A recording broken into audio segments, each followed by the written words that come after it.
Welcome to another episode of the Afterlife podcast. This is your host, Pooja Chilakuri, and today my guest is Stephen LaRussa. Stephen is a master spiritual coach, and he has had a near-death experience very recently, and he is here today to share with us his story. So welcome to the show, Stephen. Thank you. I appreciate it. Thank you for having me. Thank you for coming on and sharing. We were discussing earlier how important it is to raise awareness because so many of us are having these spiritual experiences, and so many of us feel like, nobody understands or we're alone. So, thank you for coming out here and sharing. So, without wasting any time, please walk us through what happened. Well, yes, let me tell you a little bit about me and my story. I was recently, I came off of a 2 year spiritual awakening. Um, and a spiritual awakening basically is a shift in consciousness. It's basically a shift in your beliefs. It's a time where you really go through questioning who you are, what your purpose is, what your path is, why you do what you do, and there's this overwhelming feeling that there's got to be something more to everything that we're doing, to everything that we have going on. So for me, I'll just talk. My spiritual awakening was brought on by, and with most people, it's usually brought on by a series of incidents that's usually are crises that get us in that shift of mind frame. And I had went through a lot with my wife. I was going through or on the verge of a divorce. I was going through a lot with my son. I had invested in some commercial real estate property that wasn't doing well and it was costing a ton of money, and I was losing money. I was in financial despair.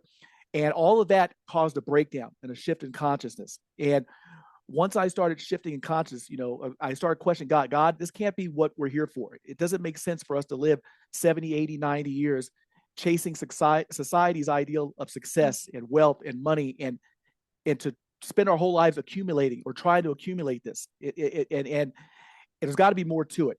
So that caused a breakdown for me. That caused a shift in consciousness. I I began to change. I began to seek knowledge. I began to study. I went through what you call the dark night of the soul, because when you go through a spiritual awakening, a lot of times we don't know what's going on.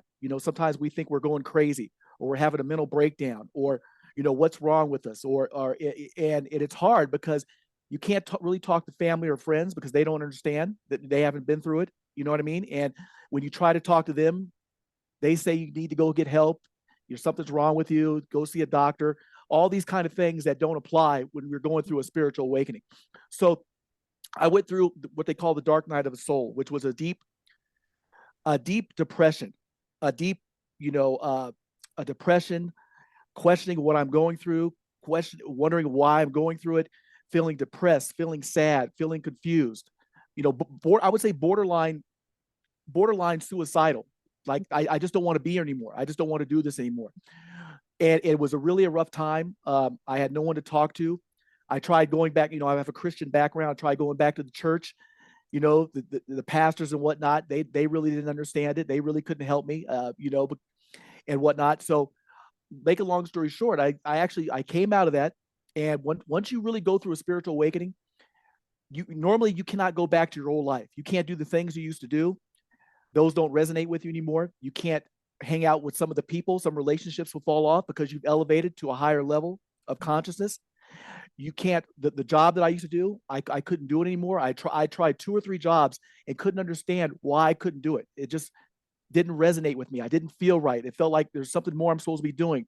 Everything had changed. The people I hung out with, things I used to do, everything. And people often ask me, how do I know if I'm going through a spiritual awakening? Well, that's one big sign, because if you think you've gone through a spiritual awakening, but you're still doing the things that you used to do, you haven't gone through a spiritual awakening, because you haven't evolved. Spiritual awakening is an evolving of soul, evolving of consciousness. Mhm. So after that, that's when I decided that I know I had felt a calling on me, that I wanted to be a spiritual coach, and I wanted to help people that were maybe going through spiritual awakenings. Even if you weren't going through a spiritual awakening or dark night of the soul, maybe a lot of people are just out there feeling lost, feeling unfulfilled, don't feel a connection to source, don't feel a connection to their higher self. They're not hearing from the universe, and they don't understand why. So it doesn't necessarily have to be that you're going through a full blown spiritual awakening or dark night of the soul, but there's so many people out there that are going through this and don't understand why and don't have anywhere to turn. So I said, you know what? I want to be there to support people, to help people, to guide people, to be there, not to answer their questions. There's no way a spiritual coach can answer what your Mhm. path is, what your purpose is, what you should be doing, but to help people realize that the power is within you. You Mhm. have the power to connect. You don't need a middleman. You don't need a religious institution. You don't need a Mhm. man. We're all part of God and from God. So um, I began getting my certification to be a spiritual master spiritual coach, certification in law of attraction, certification in the 12 laws of the universe. Did a lot of studying of quantum physics, a lot of reading. So it got to the point where after I did all this, it was like, okay, God was telling me, okay, now it's time to put yourself out there. You've done your studying, you've got your certificate, you've gained your knowledge. It's time to put yourself out there. Now, the funny thing happened. This really does lead into my NDE and what caused my NDE. Because once it got time to do that, I started to have a lot of those self doubts, those limited thinkings, those negative thoughts. Can I do this? Do I know enough? What makes me qualified? Is it going to be too much work? So what happened was the ego self started to creep back in, and I had these limited thoughts, limited feelings, negative thoughts. So what happened was I actually kind of stalled. I didn't put myself out there. I didn't create my website. I didn't network. I didn't do any of that because I was scared, and that fear came in. Mhm. So what happened was that kind of led up to the NDE. So the NDE, my NDE happened on October 9th of 2024. Uh, my wife and I live in Carson City. She was in the Bay Area, San Francisco Bay Area, visiting some friends or whatnot. So she called me and said, "Look, I'm gonna come back and everything." And I noticed, being an empath and being very intuitive, I could pick up on people's energies and whatnot. So I could tell there was something going on with her. So I said, "Look, why don't we go up to Lake Tahoe, which is about 40-minute drive from Carson City, Nevada? Let's go up there. Let's sit on the beach. Let's meditate. Let's pray. Let's find a sound bath to go to. Let's kind of reconnect spiritually because I could see that you need kind of recharge your batteries." So she got back. We head up there. Now something was funny on the way up there. There was a strange feeling in the air. It was weird, and I wouldn't classify it as good or bad. Just strange. There was something in the air. So we get up to our room. We check in. We go to get something to eat. So we decide, let's go up in the hills, let's go stargaze. One of the ways that I like to connect with the universe and to calm my mind and to be Mhm. present, to go up, let's go stargaze. So we went up into the hills to stargaze. Now, this is real important. On the way up there, I got a severe pain on my left side and a severe tingling. And my left arm kind of locked in a C position, and I couldn't move it. And it was tingling, it was numbness. So I kind of used my right arm, loosened it up and whatnot. My wife didn't even see what was going on. She was looking at the scenery and the hills and the mountains and all that. She didn't even see. So I didn't want to Mhm. alarm her, so I didn't say anything. I was like, that's kind of weird. My first thought was a heart attack. I never had a heart attack or symptoms, but I had read about people, and I know the heart's on the left side. And when Mhm. you have stuff going on the left side, it could be associated with a heart attack. Mhm. So we got up there, we began stargazing. So as we're stargazing, that's when we saw the little white dots in the sky. My wife saw it first. Now, we weren't too far from the Reno, Nevada airport, so we saw planes in the area. They weren't airplanes, they weren't drones, they weren't shooting stars. They were way up out of the Earth's atmosphere. They were Mhm. amongst the stars. My wife noticed one first, going zipping out in outer space amongst the stars. She saw it. She pointed out to me. We watched it. We looked over and we saw another one. So we saw about five of these anomalies. So I was all excited because my first thought is, what do we think when we see things in the sky? We think UFOs. Mhm. So I was all excited. I had never seen a UFO. I'd always been into paranormal, UFOs, spirituality, NDEs, all that, but I never experienced any of it. So I was so excited. So I just couldn't stop talking about it. I was just so giddy, and I was just in awe of it. So we head back to the hotel. On the way back, my left arm started up again with the Mhm. numbness and the tingling, and it locked. And I was like, something's going on here. This is not normal. And it's on my left side. So I started getting concerned. So I told my wife about it. I said, let me tell you about this. Just make note of it. If something happens, I want you to be aware of it. Okay. So uh, once we get back to the room, that strange, eerie feeling. Something's going on here. I couldn't put my finger on it, but there was something in the air. There was something just not right. Um, so we get comfortable. We lay down in bed. We're talking. Now the TV's on. We're fully awake. So we weren't dreaming. We didn't wake up from a dream. We weren't tired. We weren't asleep. We were talking. We were fully engaged. So my left side starts up again. My left side starts to tingle. This time it is accompanied with severe pain. I begin to, my left arm begins to shake. My whole left side begins to hurt. My heart begins racing and pounding with a severe pain in my chest. So I'm like, okay, oh my God. So I turned to my wife and I said, her name is Wanda. I said, Wanda, I think I'm having a heart attack. I think I may be dying. So at this point, in my mind, I'm expecting her, what do you do when you hear something like that? You normally get on the phone, call 911, blah, blah, blah. She didn't do any of that. She had told me later, as we talked about the incidents, but I'll fill it in, that when I said that to her, she heard a voice tell her to lay down and get in position. And she had no idea what that meant, what position meant. She just did it. She lay down, she got in position, she laid on my right side, grabbed my right arm, and we were locked. Arms were locked like this, and our arms were bent at the elbow. We were both laying on our back on the bed. So this pain started getting worse and worse. Now, at this time, I start praying to God. Now, the funny thing about it is I'm unable to talk because I'm shaking, I'm in pain. I can't even speak at this point. This is the interesting part, is that at this point, my wife and I began to hear each other's thoughts. We began to communicate telepathically. Mm-hmm. Now, we've been together 25 years. We've been married 25 years. We had never talked telepathically. We never even tried. So this was like, we're talking telepathically. She can hear my prayers to God. Okay. She can hear my prayers. So as I'm getting worse and unable to talk, I'm praying to God. Now, I heard God's voice 3 times during this incident. The first thing he said to me was, "You've wasted enough time." Now, the thing about that is, I knew exactly what he meant, because as I said earlier, I was told, okay, it's time to put yourself out there with your spiritual coaching business. And I remember I said I didn't do it. I was regressing. I was delaying. I didn't want to do it. I started getting fear and all that. He said, "You've wasted enough time." So at this point, I started praying to God. God, please, I'm sorry. I understand. I know my calling. Please, please give me another chance. Now, as I'm praying and as I'm begging, I'm starting to feel my soul detach from my body. Mm-hmm. I'm feeling myself, my life, or my life force weakening. I feel myself slowly moving towards death. So my wife said to me, which I never heard her use this word, she said, we're transcending. Now, mind you, she said this telepathically. She said, we're transcending. So I thought about it. I was like, transcending. So we're dying together.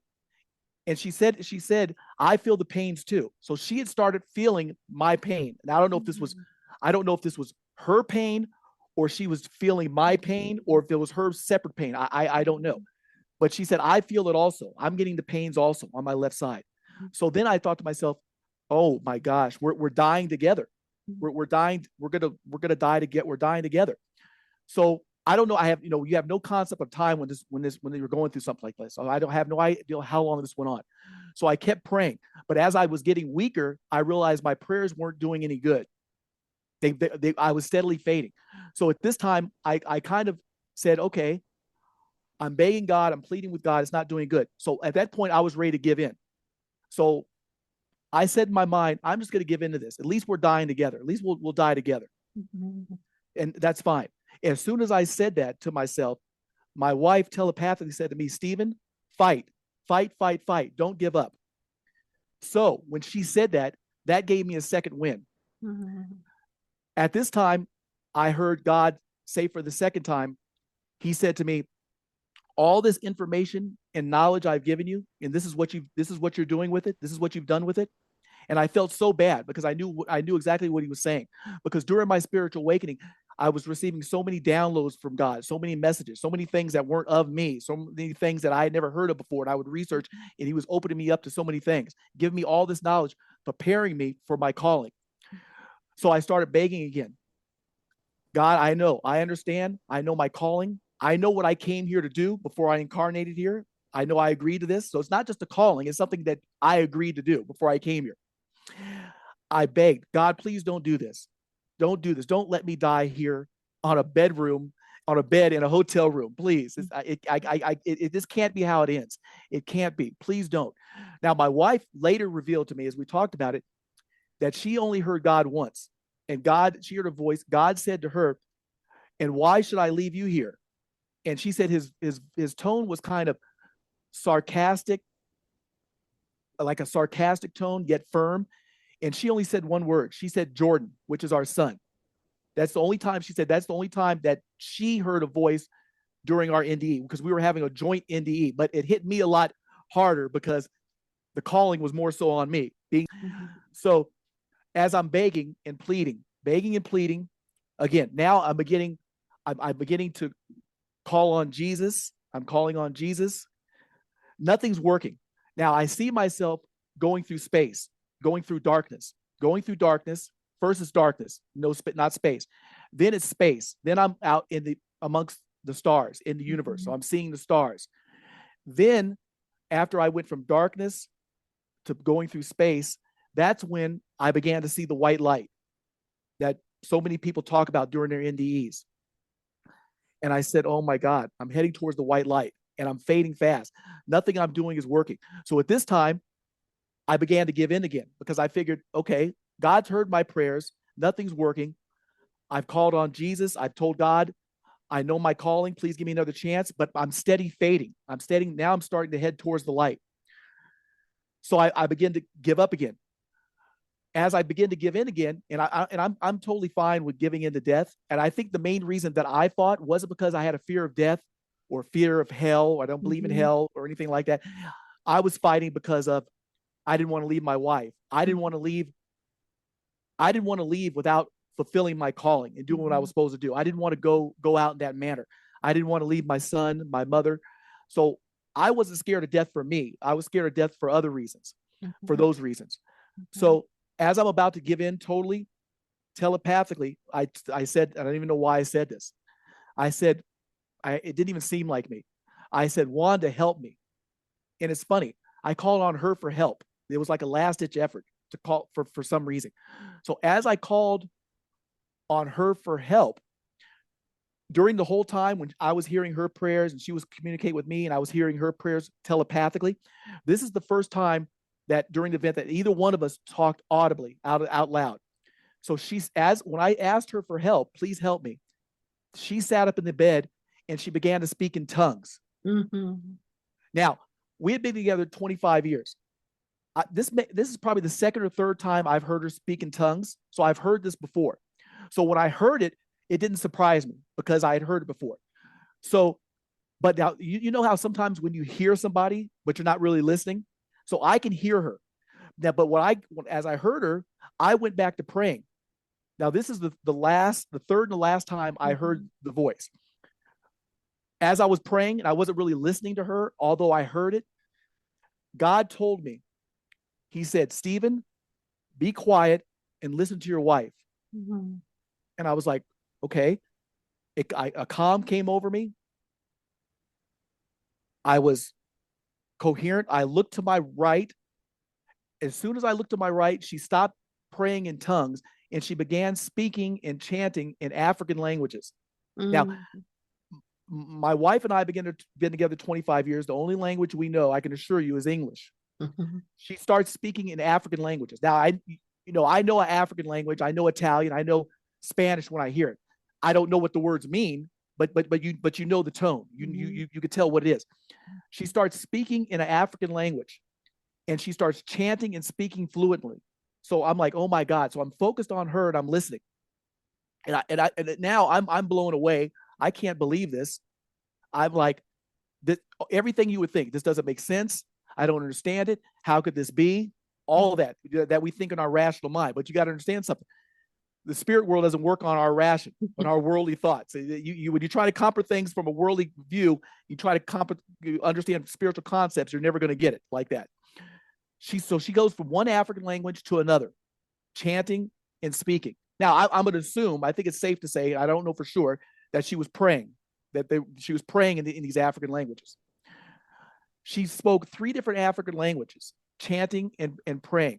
Then she goes from the three African languages, and she starts speaking in an Indian language. I don't know if it was Hindu or Sikh or what, but I know it was Indian.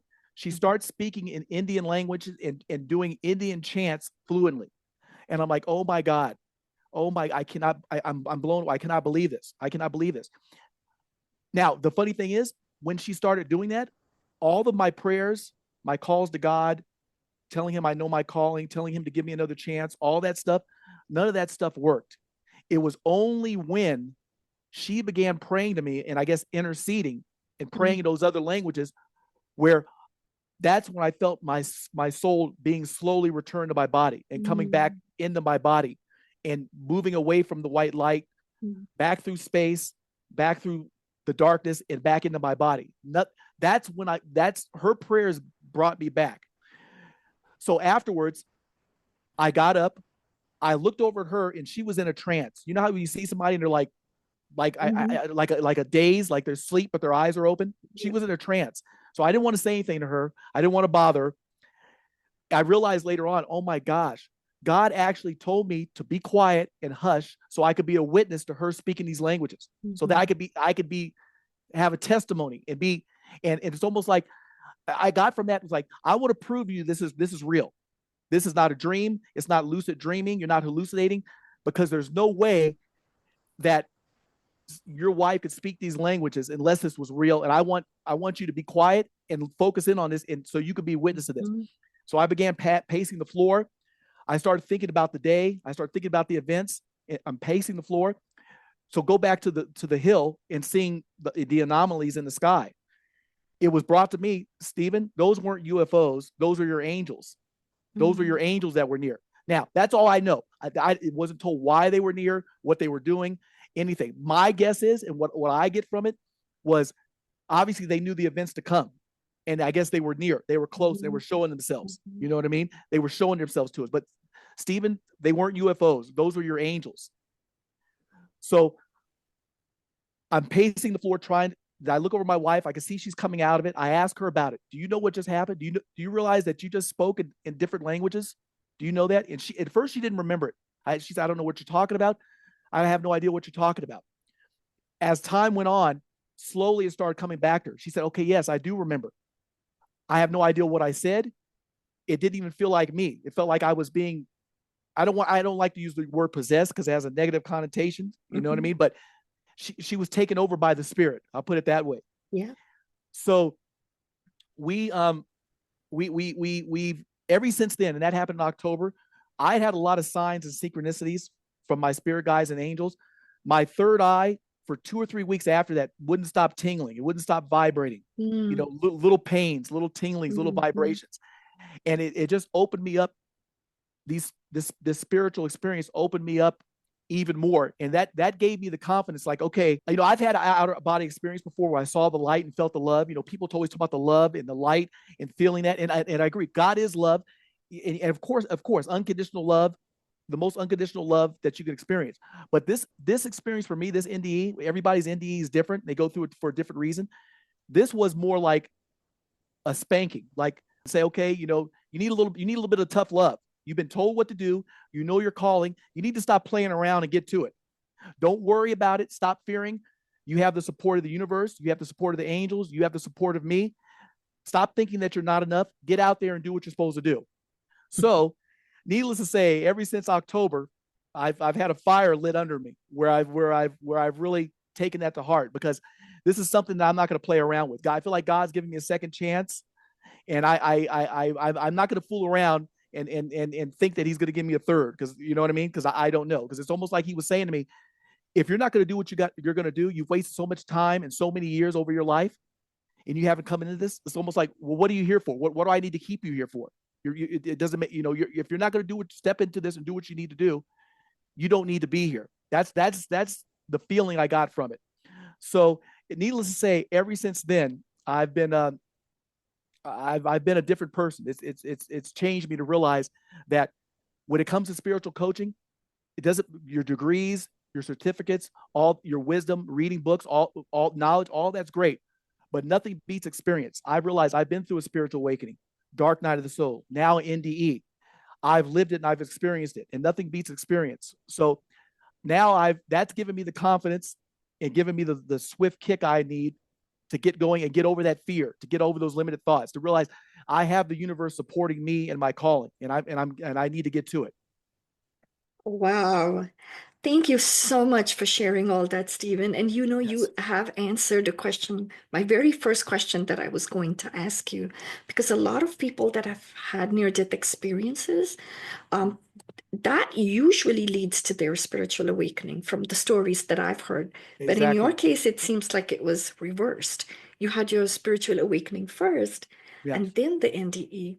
And you've also answered another question that I wrote down that I wanted to ask you is, what motivated you to share it so early? Because a Yeah. lot of people, when they have these experiences, they're so worried about, being shut down, or they are actually shut down, when they start talking about it.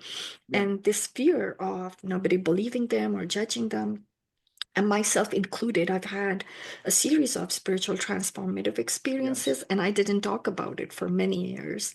And I Right. think it's that fear that holds us back. But you answered that question because I was going Yeah. to ask you what lit that fire, and you answered it. I mean, Yes. your NDE is very, very unique. Everybody's is unique, but yours is different. It is, and I will say this is that I had someone else ask me that also. How could you speak about it so soon? And a lot of people hold on to that, like you said, they hold on to these experiences for years until they feel comfortable, until they know they're not alone, or until they have time to process it for whatever reason. But with me, for that 2 years leading up, going through that spiritual awakening first, watching NDEs on YouTube, researching the paranormal, going through Mhm. the spiritual awakening, the dark night of the soul. Once I had it, and once I heard God's voice, it everything made sense to me. He's like, because when he said to me, "You've wasted enough time," I knew exactly what he meant. I knew it was time for me to get out there and do what I need to do, and I was stalling. I didn't want to do it. I was scared. The fear. What are people going to think? Am I good enough? What are people going to say? Worried about judgment. All those things that keep us from stepping into our path and purpose. Mhm. So for me, it was a lot easier to deal with because I had been through my spiritual awakening, dark night of the soul, and I knew my calling. And it's almost Mhm. like, okay, now it's like this ND happened not for the spiritual awakening or bring me to the light. It happened to get me going to like, okay, your calling, you're stalling, you're starting to revert and going back to some old way, you're running from it. And I want to assure you that you can do this, that you're being supported, and it's time to step into this and stop fooling around. Hmm. And that's really, really important, Stephen. Yes. And there's so much to unpack in your story, I mean, even with your wife being beside you and having that shared experience. So Yes. that's pretty incredible also. And, from it sounds like she tapped into all of your um, everything that you were going through, including that physical pain. Um, Yes. and Yes. even, when you were talking about the gift, the speaking in tongues, that also resonated with me because Mm. there was a time in my life, and even now, sometimes that language just pours out. And it Yes. always brings me so much peace. So the calm Yes. that came over you is very good Yes. to, yes, absolutely. And then, speaking about your spiritual awakening, before and then this experience, so do you feel that there's been a shift again for you? Like, the first shift came with your spiritual awakening, right? And Yes. then with this incident, like, how would you describe how you feel now? Like, just that. I think for me, it didn't really, the NDE didn't really change me spiritually. It how it changed me was the purpose of this NDE was to eliminate the fear, to Mhm, realize that you have been called, God is with you, mhm, you're supported by the universe. This is your calling. Get over your fear. Get over worried about judgment. get over worried about what people say, what people think. I was basically told a lot. I've had a lot of downloads since this has happened. Basically, the universe, God has told me, you put yourself out there. The people that it resonates with, the people that want and need the help, it'll resonate with, and who you're meant to help, they will come to you. Don't worry about the naysayers. There's always going to be doubters. This didn't happen. This doesn't add up. This doesn't make sense. And a lot of people won't get it, because if you're trying to think of, like I said earlier, if you're trying to think about spiritual concepts, mysteries, events in a logical, rational, worldly fashion, there's no way you can wrap your head around it, because that's not how the spirit world works. You have to elevate your thinking, elevate your frequency, elevate your vibration to better understand these things, not thinking of them as a physical and trying to put logic to it. You're always going to doubt it like that. It's never going to make sense to you. So for me, it was more so, look, you're a light worker, you're a star seed, you've been called, you need to get into this and stop worried about the fear and the judgment. Stop worried about not being enough, or feeling that you're not enough, or that you need more education, or that it's too much work. You have the support of the universe here. And it's almost like, I'm giving you this experience to show you that, to get you over that hump. Yeah, absolutely. And those are very encouraging words. For so many of us are going through that right now, Stephen. So Yes. I'm really glad you said that. You know, Yes. and I do have another question, because a lot of us, as you said very rightly, that we start losing some of our friends, as we start growing, and shifting, things shift in our lives. So Mm-hmm. do you feel, because you did mention you came from a Christian background, do you feel that some of the things that you're experiencing was well accepted with it, if you were part of a community or a church, or has that been a struggle? Because it was for me, so that's why I'm asking. Yeah, it's been a struggle, and it's been a struggle with family and friends that don't understand, that it doesn't resonate with, that are still stuck in that limited belief system, those mental and social constructs, that a lot of that religious dogma that keeps us handcuffed and keeps us trapped spiritually, where Mhm. we can't evolve. And for me, and it's funny, because during my spiritual awakening, I went back to the church, because that's all I knew. I didn't know where to go. I had no idea where to go. I said, let me go back to the church. Try to talk to a pastor. He really didn't understand it. He really didn't get it. He was just like, well, just accept Jesus and know Jesus. And I know and accept Jesus, and I love Jesus, and I love his teachings. But it's more than just that. It's a shift in consciousness. It's a shift in your thought process. And for me, nobody could relate to it.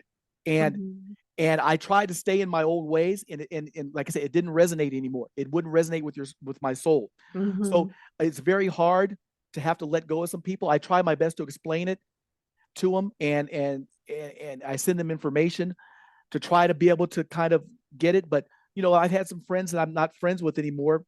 I don't know if it intimidates them, if they think I'm crazy or what it is, but that's not for me to worry about. I have a path and a purpose and a mission, and there's people out there that I need to help, and that's what I need to focus on.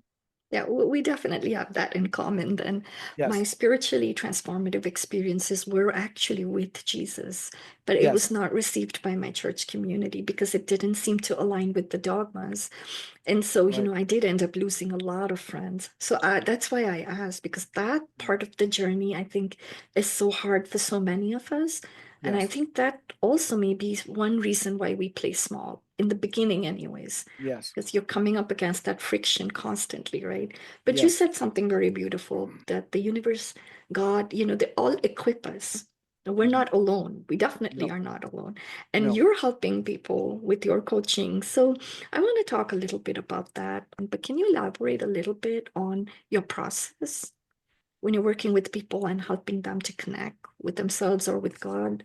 Yes. What tools do you use, and how do you do that? Yes. Basically, there's there's so much to that, but basically, what I do, what I've found is, when people come to me and they say, I can't connect. I don't feel the connection. I'm not getting the messages. I'm not getting the signs. I'm not getting the answers from God, from the universe, from my spirit team, from my spirit guides, and whatnot. And there's a lot of reasons for that. But I find with most people, one of the main things, I'll just say this, is helping people to become self-aware. Because we have to realize is that when we hold on to low vibration and low frequency thoughts, feelings, and emotions, they block and interfere with our connection. The universe, God obviously operates on a high level, a high Mhm. frequency, unconditional love, gratefulness, love, peace, joys. And if we have these low vibrational frequencies, thoughts, feelings, and emotions, jealousy, envy, unforgiveness, being judgmental, Mhm. whatever it is, we all have ours, and it's specific to different people. If we don't realize and learn to be self-aware and to face those, because a lot of people either don't face them, they don't look at them, they don't try to analyze them and do the shadow work to overcome them. And I kind of equate it to a car. You know how when you take a car to get an oil change, you know what they do? They drain the old oil before they put new oil in. And I Mhm. find a lot of people saying, well, you know what? I practice yoga, I do meditation, I do sound baths, I do earthing, and all that's great, and all that's vital for connection, for slowing our mind, calming our mind, and getting connected. Mhm. But if you don't deal with the hindrances, the things that are blocking and keeping your Mhm. vibration on a low level, you're not Mhm. self-aware of them, you're not acknowledging them, you're not identifying them and dealing with them, we're Mhm. always going to have those blockages. And I kind of equate it to Wi-Fi. You know how we're buffering. You know when you try to listen to your favorite song or TV show or whatnot, and it's buffering and bits and pieces of it play. I try Mhm. to tell people we want to stop that spiritual buffering. We want that show, that music to play continuously, and to do that, we have to eliminate a lot of those blockages and hindrances that we may be consciously aware of, or we may not even be consciously aware of. So that's one of the things that I try to identify with people is if you're being blocked and you're not feeling connection, you have some blockages that need to be identified, that you need to face, that we need to get the bottom up, to raise that vibration, to get out of that low vibrational state, whatever that may be. And that varies amongst people. Yeah, that's a beautiful, I think that's actually very, appropriate. I've been a nutritional therapist for 10 years, and one of the examples that also popped in my head, Stephen, was when I ask people to clean out their diets, right? Like if we don't Right. clean out the processed foods, it doesn't matter how healthy we eat, we're constantly inputting those toxins. So Yes. I hear you. What are like some of the common blockages or common hindrances that you may find when you're working with folks? Yeah. Well, there's a lot, but some to come to mind is one is a big one is not living in the present, not being mindful, not Mm. living in the present. If we're so consumed and worried about the future, and we're so much regretting and living in the past, what I would have, could have, should have done, and what didn't work out, and what I should have said, and how I should have handled that situation, and we're still reliving past traumas, living in the past, or we're overly consumed with living in the future. I tell people one reason amongst many that you're not getting the signs, you're not hearing the messages, is because the universe, obviously, God communicates in the present. It doesn't communicate. You have to be present and living in the present to receive. And if you're too consumed with the future or with the past, you're going to miss a lot of those messages, because the universe is always trying to guide us and nudge us along the right path and trying to Mhm. give us synchronicities and signs. But the universe is very subtle. It's not going to force you to do anything. It's not going to interfere with your free will. But if you're so consumed and don't understand how to slow your mind, live in the present, and it's very easy. And I tell people, when you're doing your dishes, when you're doing your chores, be mindful of the water, Mhm. the texture of the water, the heat, the how does the cup feel, the smells, the sights, the sensations. Focus on your surroundings and be aware of your situation and take those all in. What do you see? What do you smell? How are you feeling? When you're out and about, notice the colors, notice the trees, notice the sounds. All that stuff keeps you in the present. So now when you're more in tune with the present, that keeps us out of worrying about the future as much. That Mhm. keeps us out of regretting the past. And now you're more in tune with the universe to receive those messages. Because, like there's a saying, if you're living in the past, that's a memory. If you're living in the future, that's a dream. The only thing that's real is the present and the now. Yes, thank you so much, Stephen. Yeah, absolutely. I could go on and on with my Yes. questions, but I do want to respect your time as well. But I do want people to know where they can find you. In the show notes, I will include all of the links that you've given me, but what's the best way to reach you? The best way to reach me would be to go through my website, which is my website is spiritual alignment, and then my initials SL. So it's the spiritual alignment SL.com. And on there, you'll find a link to my Facebook, to my LinkedIn, and you'll also be able to email me directly. So that's how you can reach me. That's you'll hear more. I have my story on there. I have a lot of what I offer, what I do, and like I said, a spiritual coach's job is not to fix you. It's not to give you all the answers. It's not to make everything right. It's to help you realize that you have the power. The answers are within you. It's bringing out that inner power where you connect with your higher self, with God, with the spirit realm, and you receive those answers. Mm-hmm. But there's certain ways we have to do that. Eliminating social and mental constructs, living in the present, Mm-hmm. uh, getting rid of low vibrational feelings, thoughts, and emotions that are hindering. Um, and also the biggest thing is to be able to be unlimited, to be able to think outside of that box of what you've been taught or what you think you know. Because I tell people, if you limit yourself, you're limiting the universe also and what the universe can do. So that's very important. But thank you so much for sharing all of that wisdom, Stephen. Certainly, when I think about it, this is very empowering what you do, because a lot of times when we're exploring spirituality, the first place we begin with is some sort of a religion or some sort of a, philosophy or mindset. But very soon we're told what to believe rather than taught Yes. how to think or how to find that power. So I Yes. really appreciate what you're doing, Stephen. And I really want to thank you for taking the time to come and speak on this show today. Yes. Well, I appreciate it. I appreciate you having me. Thank you. Thank you. And I will look forward to connecting with you on LinkedIn and Facebook. Thank Okay. you. Appreciate it. Look forward to it. Thank you.